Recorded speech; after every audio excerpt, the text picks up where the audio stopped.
All right, let's go ahead and get started. Hi, everybody. Welcome to my kitchen. Unfortunately, we couldn't do the cooking class in the Twin Center today. We could have just canceled it, but I thought, let's try something experimental and get creative and see how this works. I know we're all kind of going through a tough time right now, and so I'm hoping that this is kind of maybe a little break from all the news, something positive to focus on as we all kind of try to deal with what's going on with this health situation. So today's class is called Don't Toss That, Creative Uses for Food Scraps. So I have a few different recipes today. Some of them are going to create a food scrap that I'll show you how to use, or some of them are just how to use a food scrap from maybe another recipe, and we can make something out of it rather than just throwing it out or even in the compost. So the first thing that we're going to do is, let me get my plan here. We're going to make something out of apple scraps. So we have two recipes. I got both of these ideas from a fellow dietitian who got them from a cookbook. And they both use 4 apples. One uses the meaty part of the apple, and the other uses the skins and the cores that you would probably normally throw out. So the first recipe that we're going to do is apple core and peel tea. So we're actually just going to use all the scraps and make a tea out of it. So what I'm going to do, and hopefully you can see this, I think now I'll actually move the camera over to the cutting board.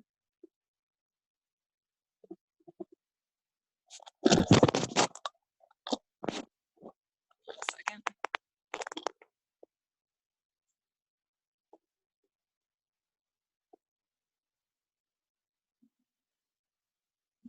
Work. Okay. So I'm going to go ahead and peel 4 apples. And the idea is that you can make this recipe using bruised apples that maybe don't look so pretty, but we're just going to kind of extract the flavor. As long as the apples aren't rotten or anything, it should be fine to use the peels. All right, so I'll set those aside. And we're going to use 4 apples for this. So I think any apple works. I'm using a variety here of actually just kind of some old apples that I have laying around that are not really ideal for eating raw, but if you cook them or make something out of the peels, then they're totally fine. So I have, I think we have some Fuji apples and Pink Lady and a Granny Smith. So we're just going to mix them all together. And what I like about this recipe is it basically tastes like an apple cider, but it's, you have a little more control over the sweetness. I know I personally don't like super sweet drinks. So it's kind of just like a light apple cider. You might see my dog in the corner there. She's going to be hanging out for the next hour, I'm sure.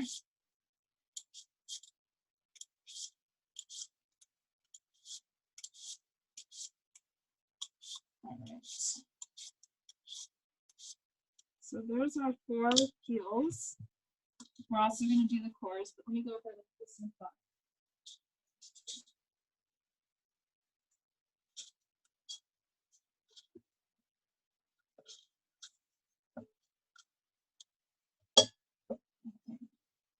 So now we're going to cut up the apples, and we're going to throw the cores in there as well. Actually use a smaller knife. Cut out the cores. And then basically what we're going to do with this part of the apple is make some applesauce. So applesauce is really easy to make on your own. You can even make like a pear sauce pretty easily. Those are good ways to use up extra fruit that you have that maybe you weren't able to eat before it got a little less than ideal to eat raw, as long as it's not moldy.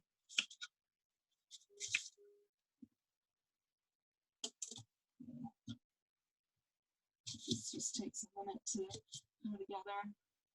If you have any seeds that come loose, they're okay to boil, but if they come loose, you can just go ahead and remove them.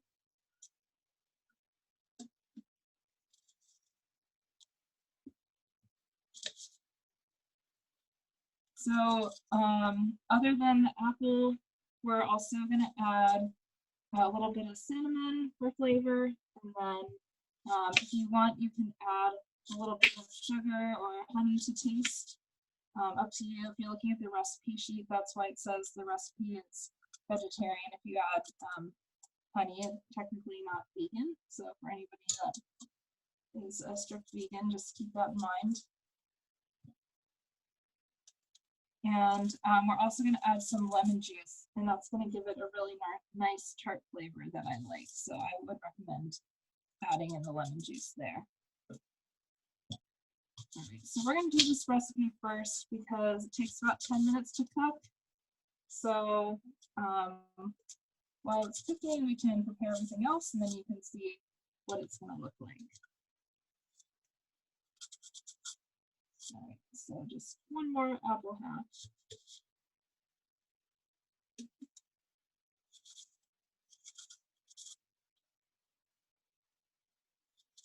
This recipe is also good if you have apples that are maybe a little old and just became a little mealy.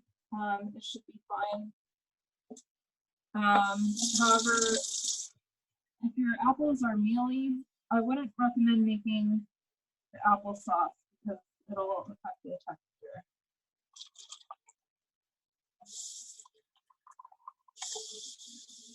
Okay, so we're adding 3 cups of water. We're also going to add a cinnamon stick. These are some cinnamon sticks that I bought in bulk. They're much cheaper that way, rather than buying them in the spice section. So if you go somewhere like Berkeley Bowl, they can do the tare weight of your jar, fill it up, weigh it again, and then you also don't have to waste.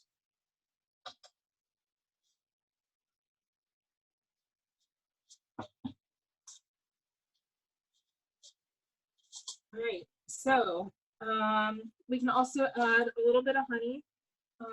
We'll just do about 1 tablespoon. A little extra sweetness is nice, but you can do this to your taste.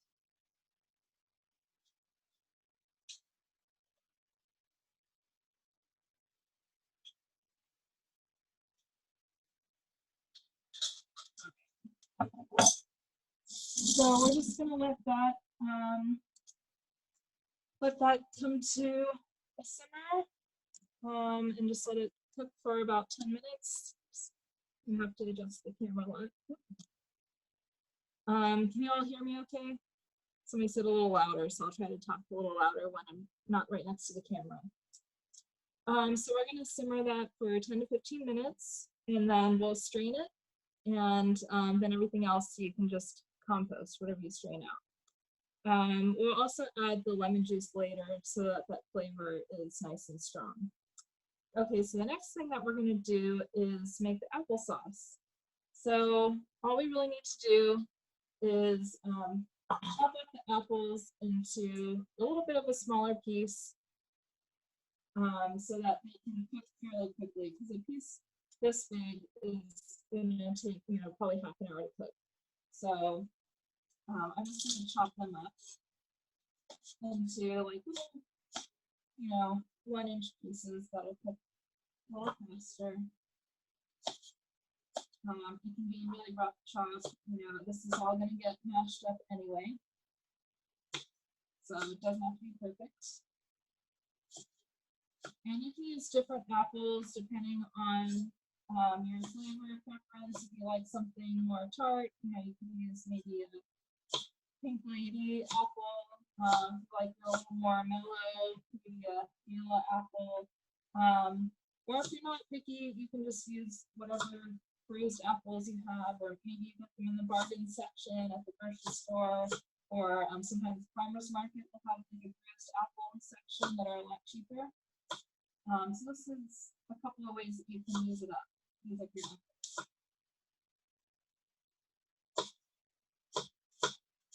Okay, so So once I'm done chopping this, I'm just going to set it aside. And then I'll show you something else.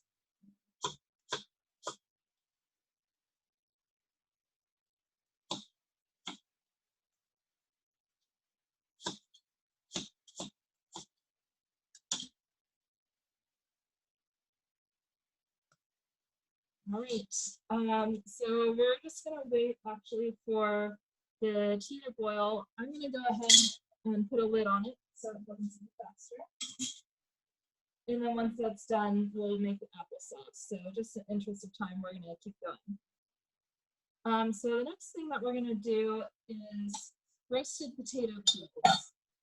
So I've done this with both Yukon Gold potatoes and russet potatoes. If you've ever had potato skins like as an appetizer, sometimes they're stuffed. It's kind of a similar idea, but we're just going to use the peels. So, you know, most recipes, you can leave the peels on for the potatoes and they'll be fine. But if it's something where you prefer a smoother texture, say for mashed potatoes, especially using russet potatoes, I've tried it, I made that mistake. Russet potato skins are not very good at mashed potatoes, so they're kind of tough. But if they're cooked by themselves, then they're perfectly fine. But anyway, I'm going to use some Yukon Gold potatoes.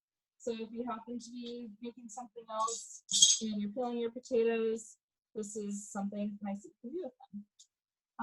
If possible, I recommend buying organic potatoes because conventional ones are, well, all potatoes are grown in the ground, but if they're grown in a conventional way, any kind of herbicides, fungicides, anything that they use, oh, sorry, that's repeating, it all gets absorbed because they're grown underground. So good idea to try to buy organic when you can.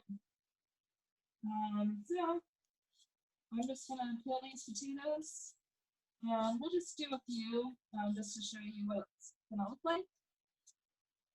And then we'll just save the rest of the potatoes. So you can also season this how you like. I usually just do a little olive oil and salt, but you can also get creative with the seasonings using spices or herbs or seasoning salt. You can also chop it with some green onions or other toppings if you like. They basically taste somewhere between a potato chip and a French fry. So that's kind of the flavor that we're going for. You can also serve them with a dip or something, but really, unless you're making a giant amount of potatoes, you're probably not going to have a ton of roasted potato peels to eat. So we'll just do maybe three little potatoes. So this is the yield from 3 small potatoes. You can see it's not a whole lot, so that might be a nice, it's kind of just a nice snack to eat while you're waiting for your potatoes to cook, especially if you have the oven on already. So the tea is boiling, so I'm going to turn it down to a simmer. And in about 10 minutes, we should have some nice apple cidery tea. Okay, so for baking the potato peels, potatoes are really starchy, which means they're kind of sticky. So unless you have a really non-stick type of baking sheet, you probably want to line it with parchment paper. I'm using a silicone baking mat, which is reusable and works really, really well. Kind of an eco-friendly alternative to using parchment paper and just tossing it, or you know, even if you compost it, this is reusable. So I'm gonna just drizzle them with a little bit of olive oil and a little sprinkle of salt. So I know I don't have quantities on there. You basically just want enough to give the potato peel a light color. Okay, so a little bit of salt. And then you're just gonna put all your potato peels and then try to spread them evenly on your baking sheet. because if they're stacked on top of each other, they're not going to get crisp. So what we want is a nice crisp chip type. So I preheated my oven to 400 degrees, and they're going to take maybe 10 or 15 minutes to cook, but make sure you watch them closely for the last few minutes because they are really thin, which means they can go from undercooked to burnt in a matter of a couple of minutes. So,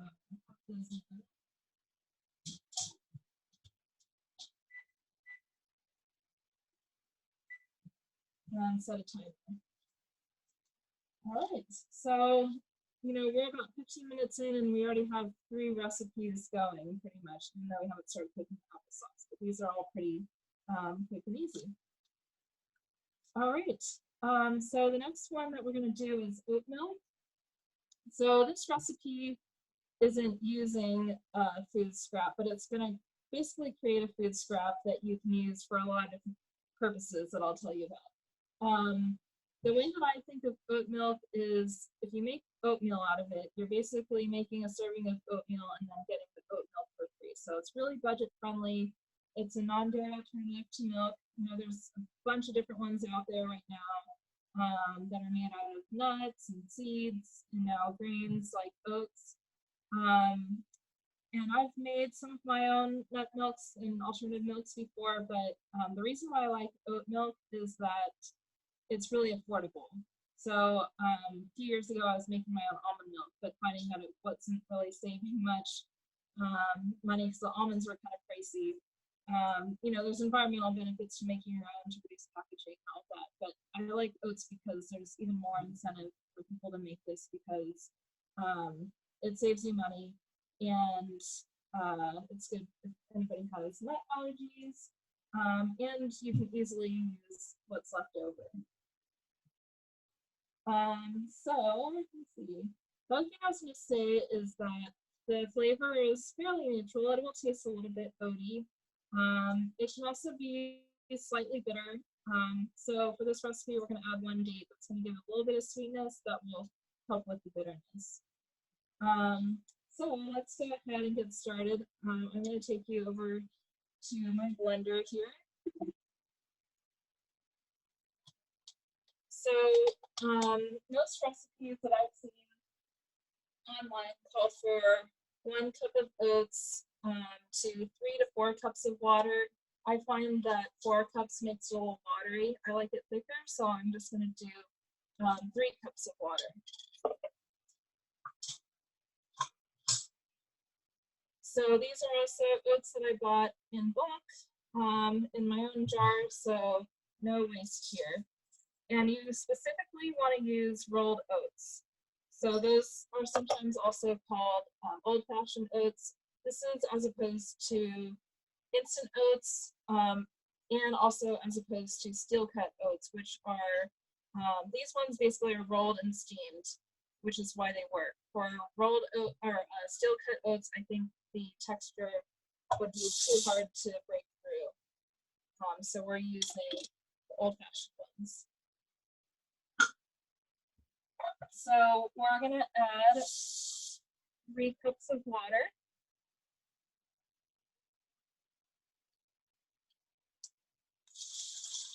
Those 2 cups. You might see some recipes that suggest soaking the oats or blending for a really long time, but from what I've read, that actually makes the oats slimy and kind of gummy. So actually, in this case, the quick, easy way seems to be best. I also have some dates here. So we're going to add 1 pitted date. This might also help thicken it up a little bit. So if your dates aren't pitted already, you want to make sure that you take that piece out. So that will not be good for the blender, I don't think. And then if you want, you can also add a pinch of salt or some vanilla extract. But I kind of like making neutral ones that you can use this in savory dishes as well. So let's see if I can mute myself.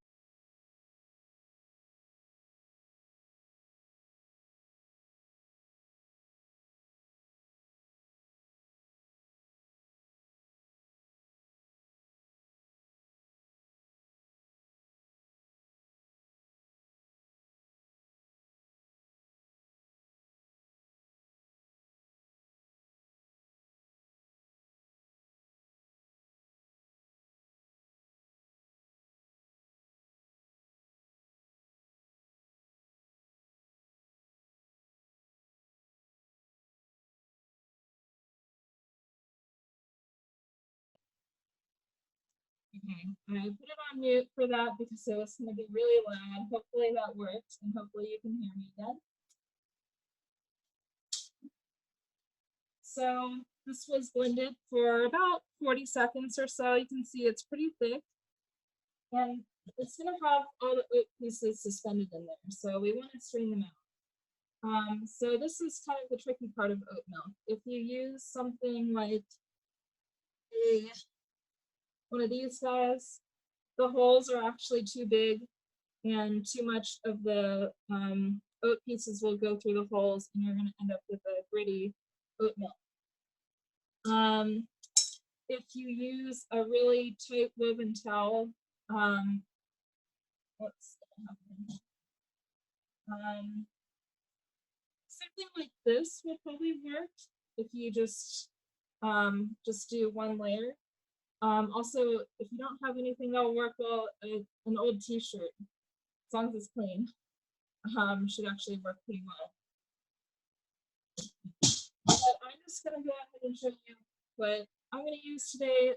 This is called a nut milk bag. I actually got it for about $2.50, so it's pretty cheap. So if this is something that you plan on making often and you don't want to ruin a shirt or always have oaty towel laying around, this makes it really easy. Not that the other options are really that much harder, but this is kind of nice too. So I'm gonna see if I can fit most of it in my liquid measuring cup, which only holds about 2.5 cups. So there might be a little bit left over, but it fits really nicely. And just pour it right in.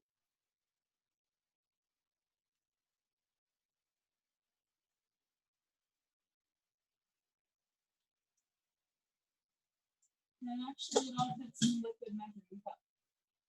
So then what we're gonna do is we're gonna pull this out and we're just gonna squeeze out the oat milk. So this will do a pretty good job of straining it. If you want it to be really smooth, like if you're gonna drink this straight just as a beverage, then you might want to strain it again. You can even throw the strained part back into the blender, blend it again, and then put it through your towel, t-shirt, or nut milk bag again. That'll get it extra smooth, but you don't necessarily have to. So that's pretty much it. I think it's a little bit easier than making other milks like almond milk because you don't have to soak the nuts ahead. You just throw it on the blender and blend it up, strain it, and you're done. So this is what we have. I don't know if you can see that well. It's a nice thick oat milk. I think it works well raw or in baked goods.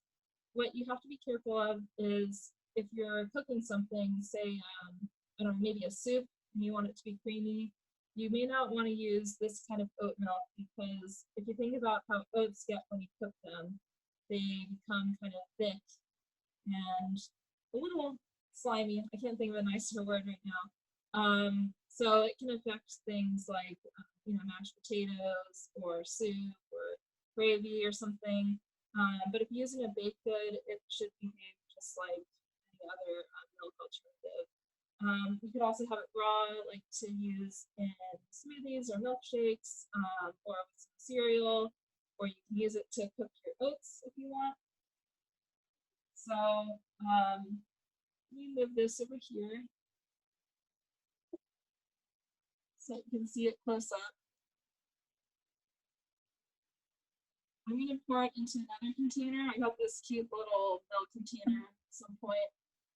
So I'm going to pour it in so you can kind of get a better idea of the consistency.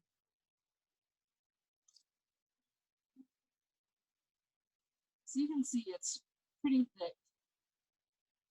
I can tell there's a little bit of particles in there. There's a little bit of film, but that's okay, especially if this is just going to be used in some kind of baked good. Right, so then you just want to store this in the refrigerator. So this is what we're left with. So I would say that could definitely just be cooked as oatmeal. I'm gonna put in a little bowl so you can see what we have. And let's check on our potato peels. So they've been cooking for, 10 minutes. You can see that's how it looks. So they're getting pretty close, but we're gonna want to stir them up a little. So they don't burn.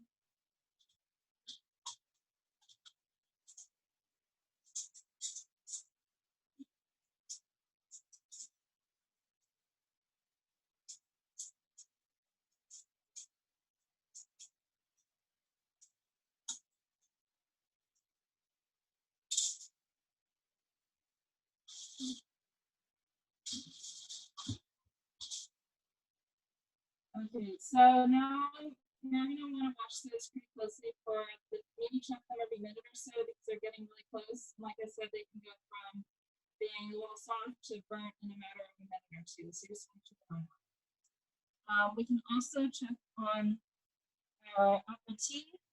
It's been cooking for maybe about 12 minutes or so. I'm just gonna start with the tongs. You can see that it's darkening in color. So we'll maybe give it a couple more minutes, make sure that apple flavor is nice and infused. And then we can add some lemon juice. So let's do our oats real quick.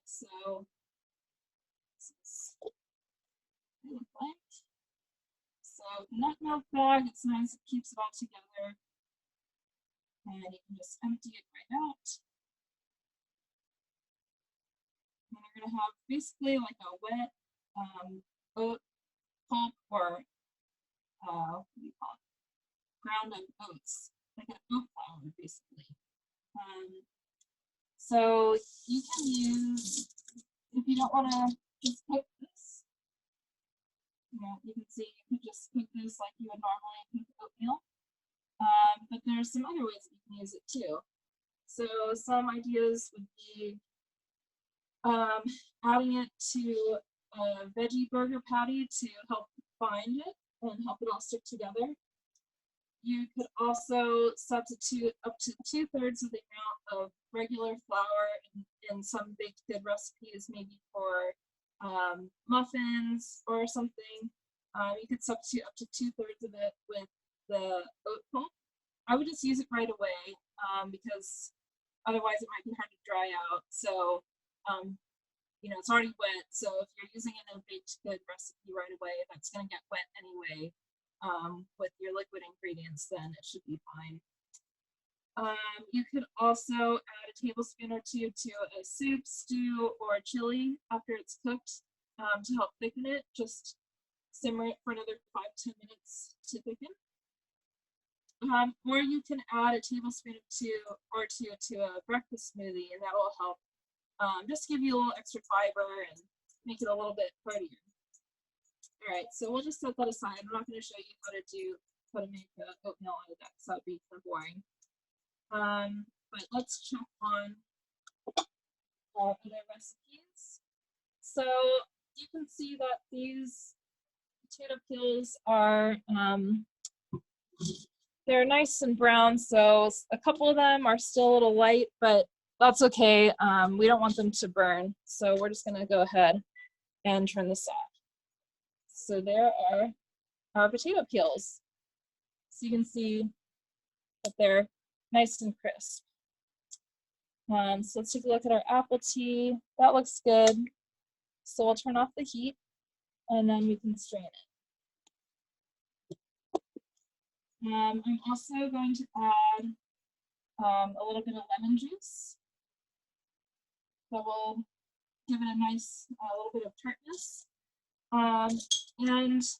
Since this class is all about food scraps, a good tip is that basically anytime you use citrus, especially lemon, is to zest it before. Even if you're just planning on using the juice, what you can do is freeze the zest and then use it anytime. So you can just start a jar in your freezer and just pop in any zest anytime you use lemon juice. And you can add it to baked goods, or you can, use it in tea, or you can put it in say maybe a salad dressing or some kind of sauce to give it a nice bit of tang. It's also nice if you maybe run out of lemons, then you can have that available as backup. Okay, so there's our lemon. Let me get a little bowl. Zest. Scoop the zest here. And maybe I'll use that in something later. Maybe I'll start a jar and freeze it. But that's available for later. And then the recipe says, I believe, a couple of teaspoons of lemon juice.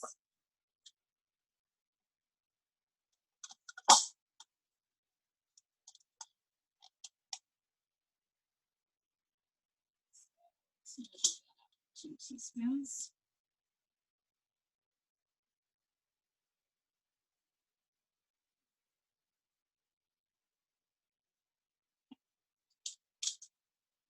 And I'm going to put it back in my liquid measuring cup so you can see what it looks like.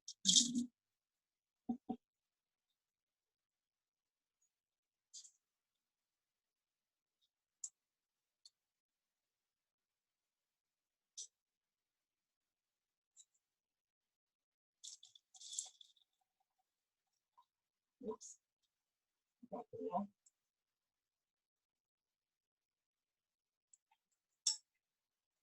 So you could just compost these scraps.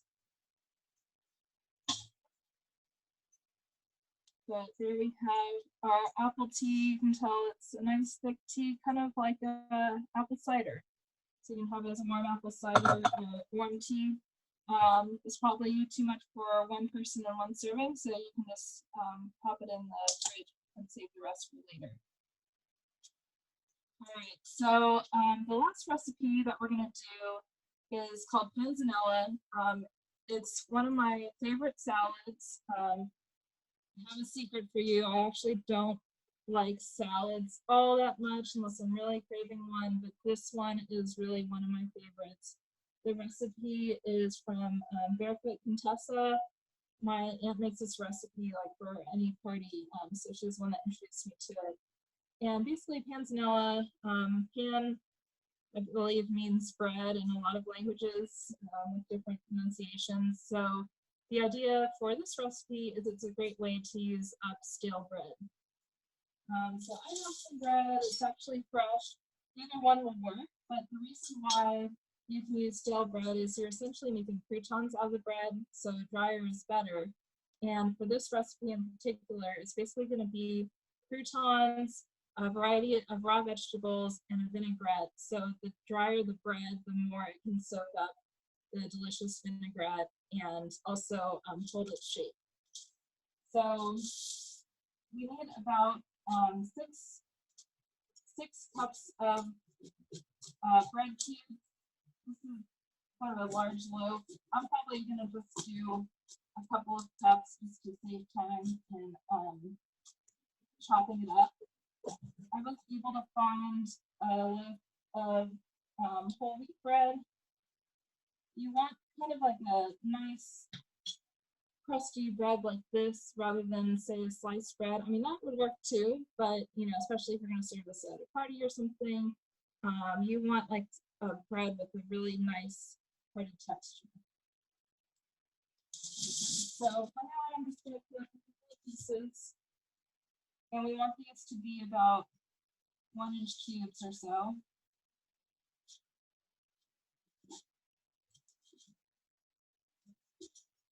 And you could also do this in the oven, but this recipe specifically says to cook the bread on the stove top, but either one should work, but we'll just go ahead and do it on the stove top like it says.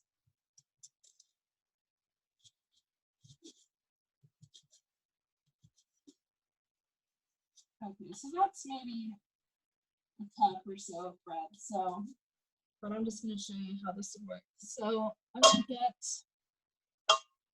a skillet. So if you're making 6 cups of bread, probably a pretty big skillet.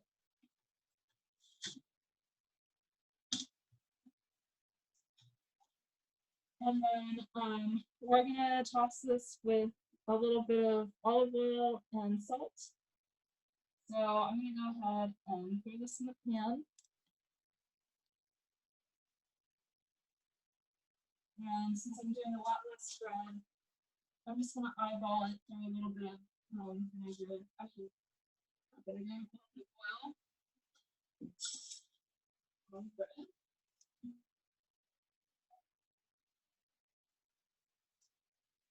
So that's gonna help it get a nice crust without breading. Okay, so while that heats up, we can continue chopping up our other vegetables. So we have a nice rainbow of vegetables here. I don't know if you can see. Actually, well, before I do that, I'm going to toss these apple scraps into the compost, and we can do our applesauce the last few minutes.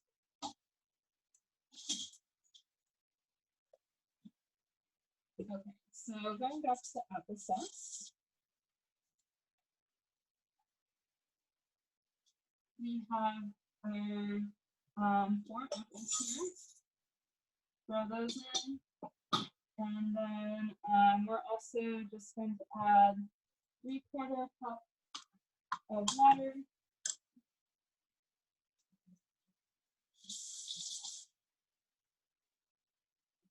You might need a little more, depending on the size of your apple.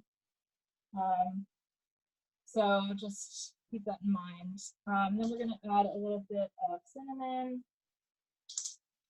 Half a teaspoon.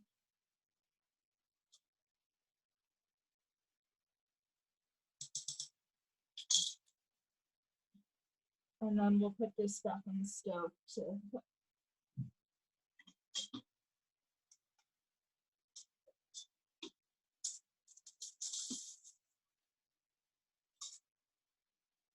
Okay, so we don't want to cook too burn, so turn on the heat to medium or so.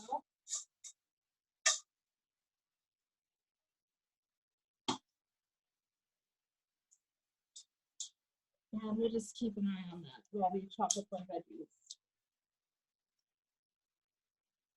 All right. So, like I said, we have kind of a whole rainbow of veggies here. We have tomatoes. We have a couple different colors of bell peppers. We also have some cucumber and red onion. We're also going to add some basil, so we'll have a lot of really nice flavor with this. So I'm just going to kind of do a quick chop of some of these, just kind of make a small portion. So I know the recipe says red and yellow bell peppers, but the grocery store is out of red, so we're going to do yellow and orange, which will introduce yet another color to the salad. So why not? So basically, you want like a bite-sized, quite big piece here.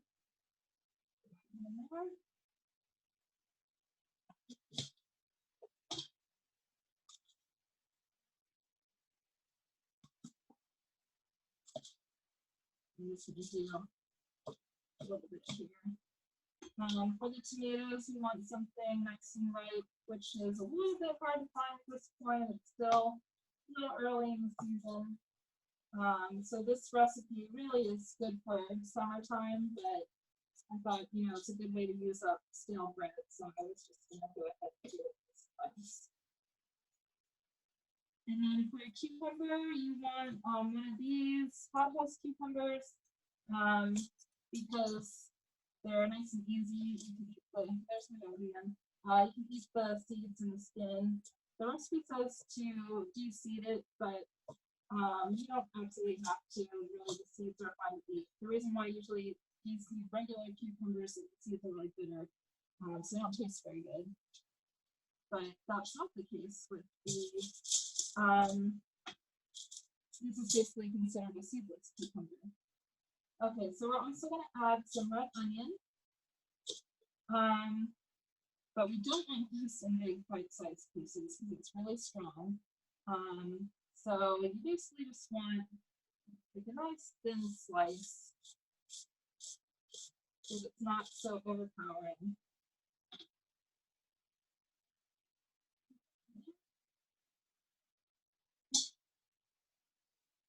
This is what we have so far.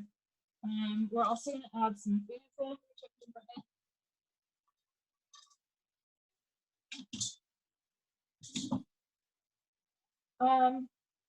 So basil, if you store it like this, it should actually stay good a little bit longer. If it comes in a plastic bag, you can put that on top. And then what you want to do is just put it in a glass with some water, and that will keep it fresh. And it's actually better at room temperature. It seems to kind of brown if you put it in the fridge. So I'm just going to use a few leaves. I'm going to use the chiffonade technique, which means basically picking off the leaves and rolling it off like a cigar and then slicing it really thin, and that makes for a nice presentation. Stack up all your leaves. You're gonna roll it up and then just do really thin slices. And it's gonna make like a little ribbon of basil.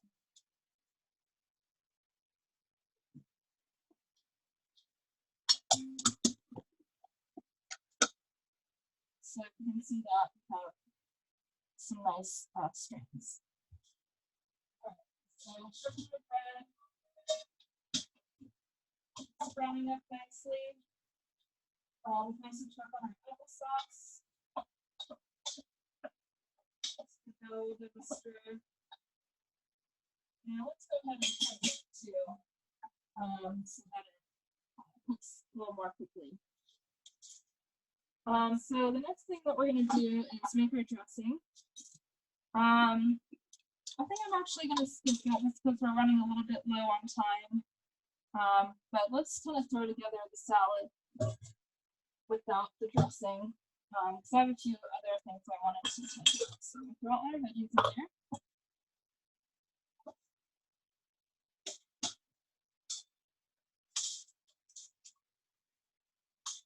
And okay, we'll go ahead and let the bread cook a little bit longer. Just turning it to make sure the sides are all cooking evenly.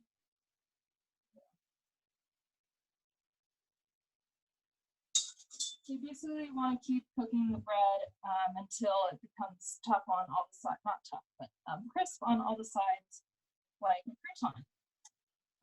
So the other ideas I wanted to share with you are mostly about citrus.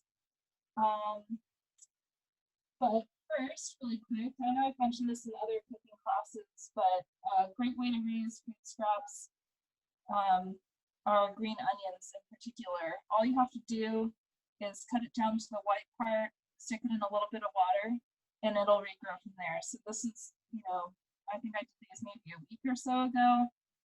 So you just get more green onion for free. So just keep it by a sunny window. You'll get more green onions. But I also wanted to talk about citrus. And here's something else that I started about a week and a half ago. It's not quite ready, but this is basically orange peel sitting in vinegar. And this is a cleaner that you can use. And so I actually have this French press that I haven't been using lately. So I just stuck it in there because I could easily separate the, or push the orange peels back down. But vinegar is pretty strong, so you probably don't want to leave metal in there because it might eat away at it. But I can pour this out into another container so you can see what it looks like. So it should be just about ready.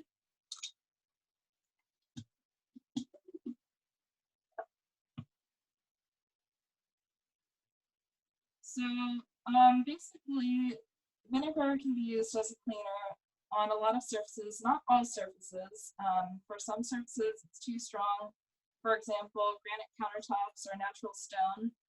The acid will actually eat away at it and take away the shine and may cause pitting. So you don't want to use it on natural stone. You don't want to use it on hardwood floors, probably. But it is safe on a lot of materials like glass. You can use it in your toilet bowl and your bathtub, depending on what your bathtub is made out of. You can use it to clean your refrigerator. So this is what it looks like. Do not drink this. I know I put it in a drinking glass, but you'll probably want to put it in a spray bottle. It's pretty concentrated. It thickens up, so you can use it full strength or dilute it 1-to-1 with water.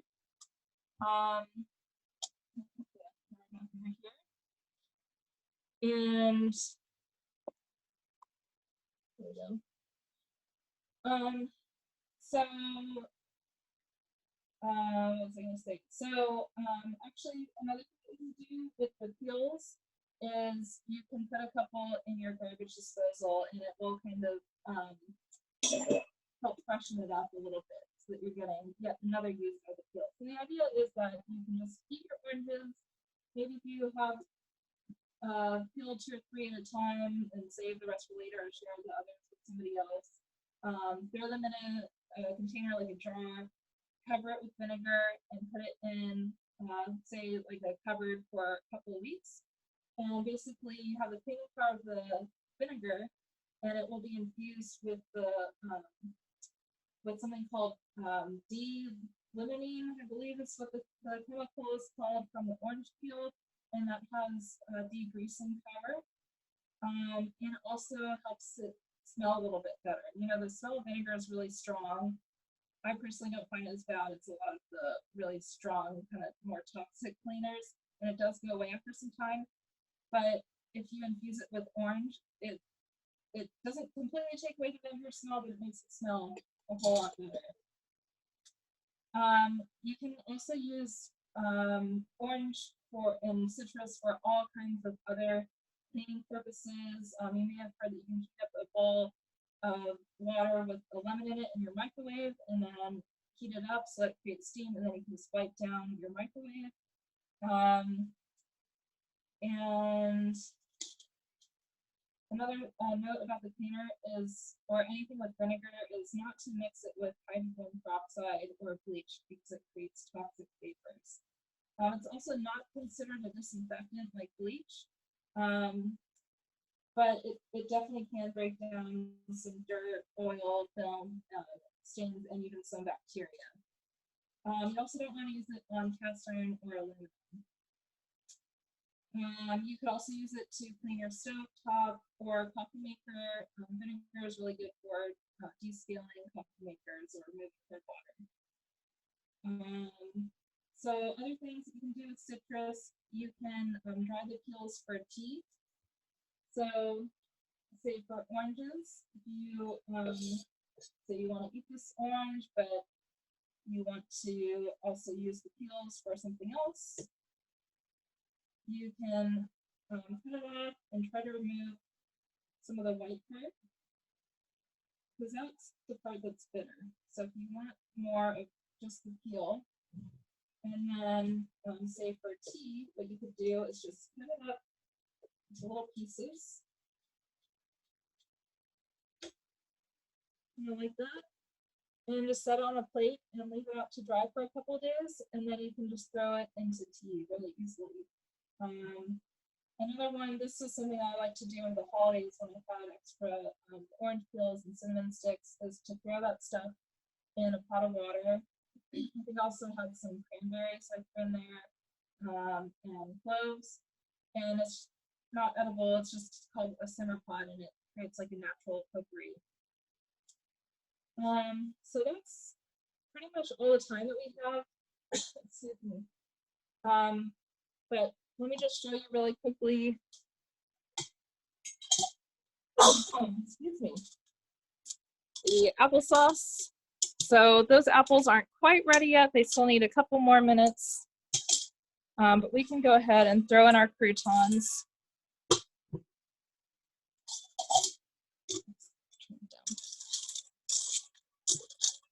And so this is basically the salad. You can toss the salad and with the dressing and let it sit for half an hour, and that will actually let more of the flavors infuse.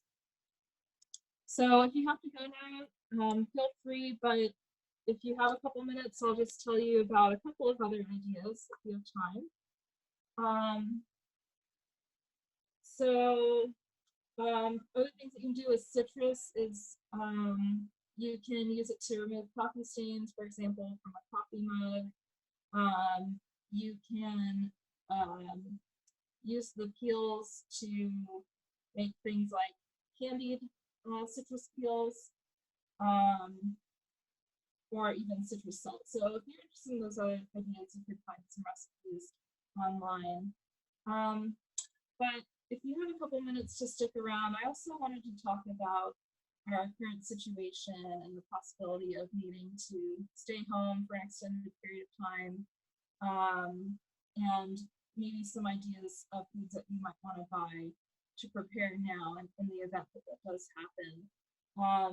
So, of course, dried and canned foods and frozen foods are a good idea, but I thought I would mention some fresh fruits and vegetables that last a long time, because you might not want to eat canned food for a couple weeks straight.